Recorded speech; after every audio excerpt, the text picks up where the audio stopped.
Hello everyone, I'm Janhvi Patil. I work for the Commit Company. We at the Commit Company are building Raven. So Raven is a simple work messaging application. But what sets us apart from other such tools is that Raven seamlessly integrates with all other Frappe apps. Currently, Raven is active on 200 plus sites on Frappe Cloud. Raven is being used by Frappe School. So in Frappe School, whenever a new batch gets added, we create a channel for that batch, and then all the students in that batch can easily communicate and collaborate. Something that we've been working tirelessly since the last 1 year has been performance. So for improving our performance, we have added aggressive caching, database indexing, and pagination, and we have even reduced our bundle size by almost 50%. Now you can see that we have near instant loading, and every time you refresh, you barely see any skeletons or any loading scenes. We also have a much better scrolling experience now. Now let's talk about the new features that we have added on Raven. One of the most requested features that we had gotten was to make polls. So this is what we have created. Now on Raven, you can make your own polls. The polls can be anonymous, where you do not know what person has voted for what option, or they can be public polls. So this is one such poll that we ran on Raven yesterday for this presentation, and everybody could vote on whatever they wanted, but people could also retract their vote if they were convinced by the other party to do so, just like what happened yesterday.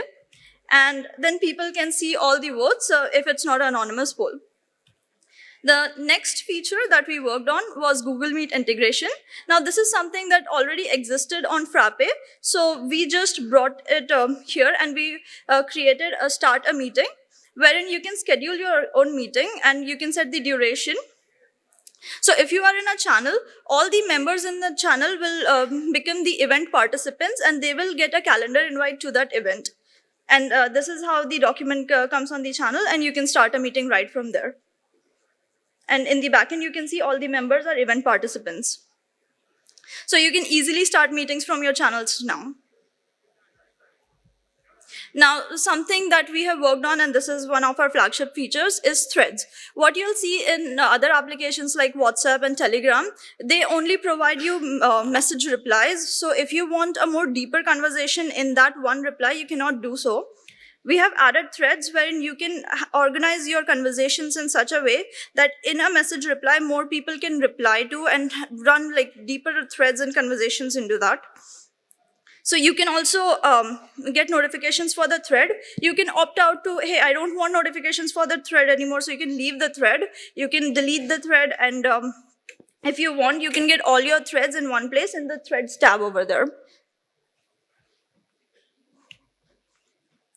We also have a mobile app, which is actually a PWA right now. So it has all the features that you have on the web on the mobile app. But because the mobile app, which is a PWA, has certain constraints, while it works well for us, it has certain constraints, and we want a more polished application. That's why we are also building a native app. Now Nikhil will come and talk about integrations.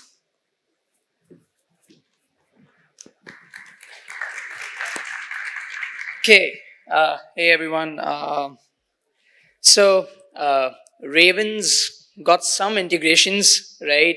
And we all know that the power of all these Frappe apps, right, is all together, right? All these apps being built on the same framework, being able to talk to each other, that's really what's powerful, right? So we set out to build a few integrations. Well, the first one was that Ravens can now deliver to your desk. This is something that we launched late last year, right? So let's say you're looking at your general ledger and you want to quickly talk to your finance team, bash some people or something, right? Yeah. You can send messages right from your desk interface, and this will also come up on Raven, right? This does not have all the features that we usually have on Raven, but it serves the purpose, right? Next is Raven can now carry documents, right? Sharing documents within your ERP system, right, needs to be much more seamless. So what you can do now is, if I'm on a purchase order here, right, next to new email, we have send a Raven, select your channel, type in your message, right? Hit send. You also get to see that as a timeline, right? And then if you click on that channel, you'll see this preview. You can also print the purchase order directly from here, and you can also apply workflow actions over here, right? Now, the thing about these fields that you see, right, supplier, date, etc., this is all fully customizable. So you can go to customize form, and you might have heard about like quick preview, right? You can just check the fields that you want to see over here as in preview, right? Show in preview, and it will come up over here, right? Next is one feature that I created because I was frustrated, right? So what we usually do is that we get, let's say, we get an invoice PDF from Google Cloud, right? And we share it on Raven on the finance channel. And then someone has to create this purchase invoice, right, within ERP Next. So they do that, but I would ideally like that PDF to be linked to my purchase invoice, right? So here's an example. I have this WeWork invoice, right? You can see, you can preview all of this. That's all right. But I've created a purchase invoice now for this over here. Now, to attach it, what I would normally do is that I would have to download it, then upload it again. But now I can just select purchase invoice right from here, right? Select that purchase invoice, click attach. If I go back, right, and I hit refresh, you'll see that it's attached now, right? So these kinds of things, like they're very tiny to build, right? It took me like an hour to build, but they add a lot of value somehow.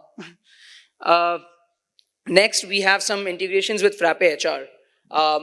So let's say your employee is on leave, right? I saw this on Teams. Teams does this, someone is on out of office, they show a pink banner.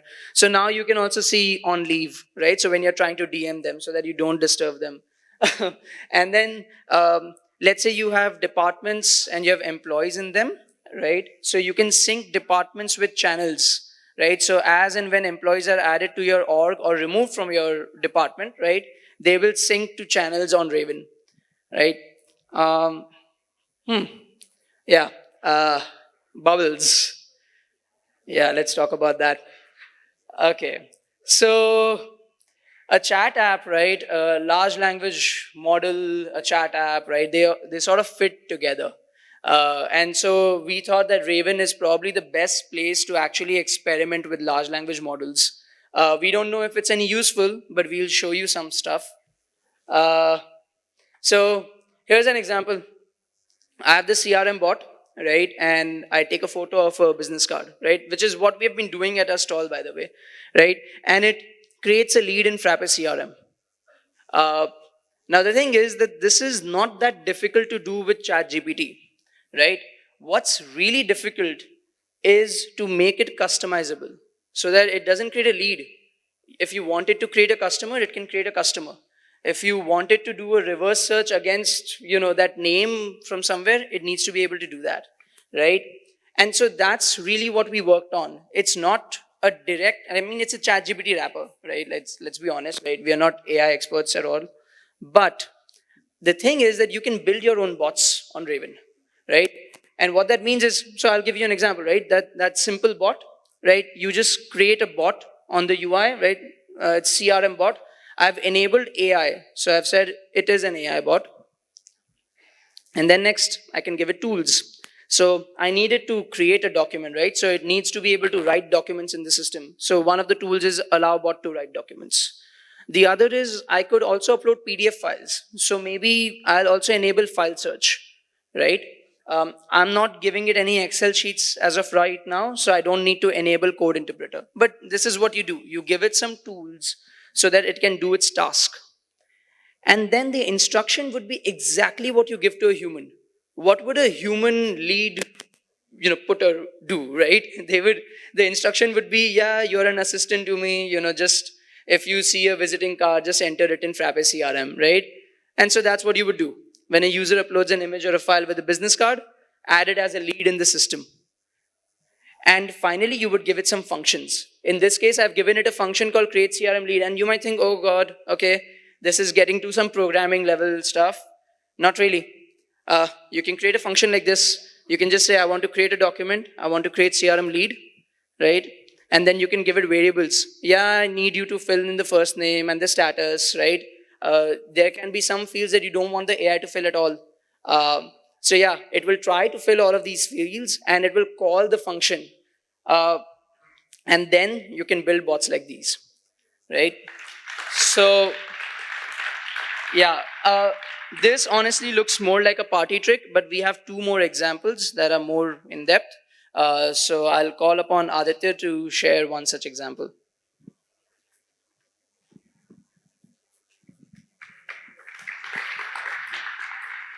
Okay, so let's say that you want to upload a purchase invoice to your ERP system. So what you'll do, first you'd have to know if the supplier already exists on your system or not.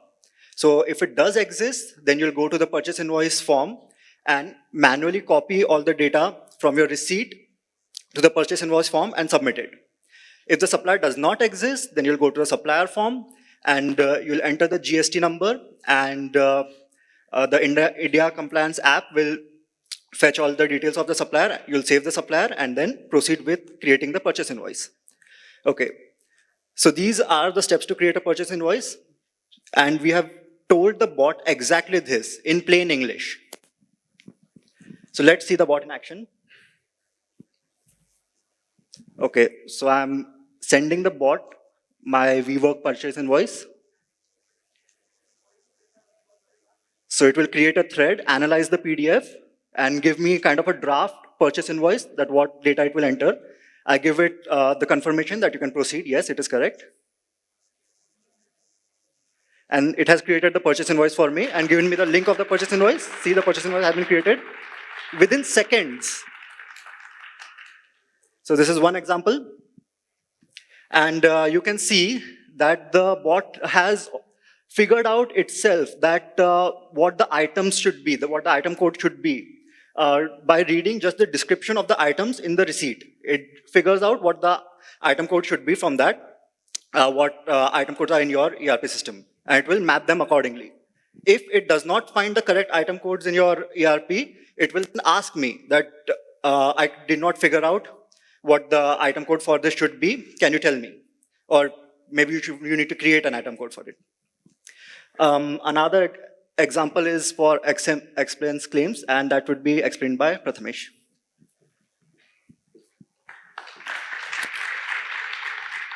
Hi everyone, I'm Prathamesh. I'm going to explain this expense claim bot. So how would you typically make an expense claim? You would go to the ERP system, you would fill a few fields and put in your expense claim. But how would you ask a bot to fill an expense claim? You should basically give it an example that if you should help an employee to file an expense claim when they upload any image or a file when they are on a trip, and the bot should create expense items depending on whether it's a continued trip and so on. So for example, if you take a cab ride, visit a hotel, have a lunch, and take a cab ride back home.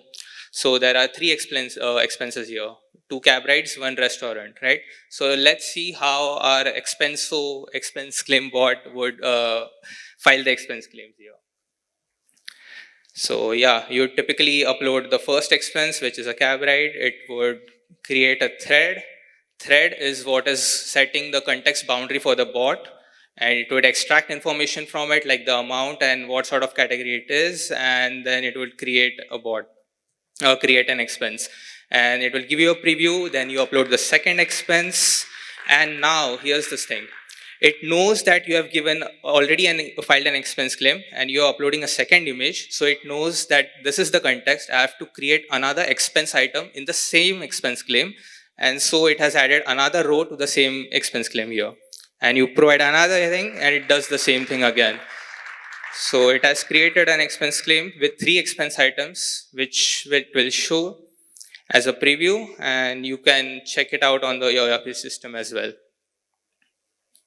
Yeah, 3 items in here. But here's the question. How did the bot know for which employee it has to create the expense claim?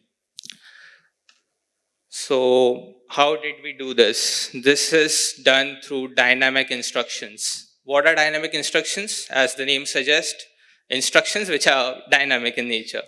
And yeah, so you're basically passing in full name, employee ID as a Jinja variable. So it will automatically fetch depending on whoever the user is, their particular employee ID, their employee company, department, and so on.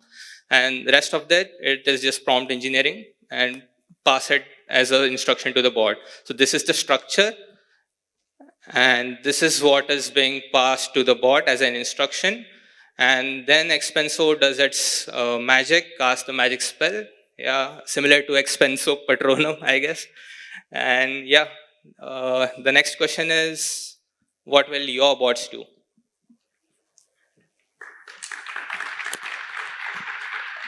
So, I mean, some of them are like party tricks, some of them might be useful, right? This question is really up to the community, to tell us what would you think is a good example of usage of AI, right?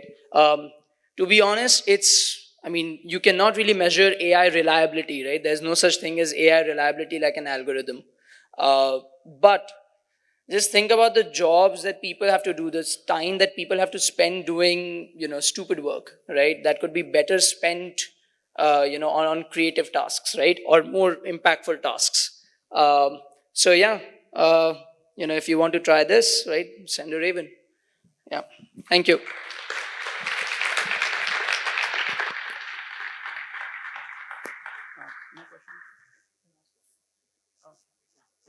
I'm sorry, any questions so far? Or yes, we have APIs for everything, but we have something called as bots. So the bots feature that you saw, right? We also have like notifications like without AI, right? So bots are not necessarily AI based. So if you have a custom app, you can just do frappe.getDoc, Raven bot, your bot ID, and then just do bot.sendMessage. You also have like REST APIs to send a message, right? But then you'll have to be logged in as a user to be able to do that.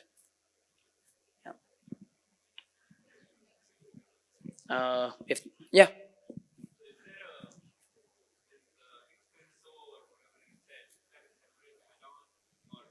No. We built that 2 days ago, right? So we just filled the form and we did some prompt engineering, right? Till it got to the right output, right? So that's a little bit of trial and error. But the main thing is not the bot specifically like Expenso or whatever, right? The main thing is that you could build this yourself and do something that a programmer would do, right? But you could do it yourself in a matter of minutes. So that's where the value add really is.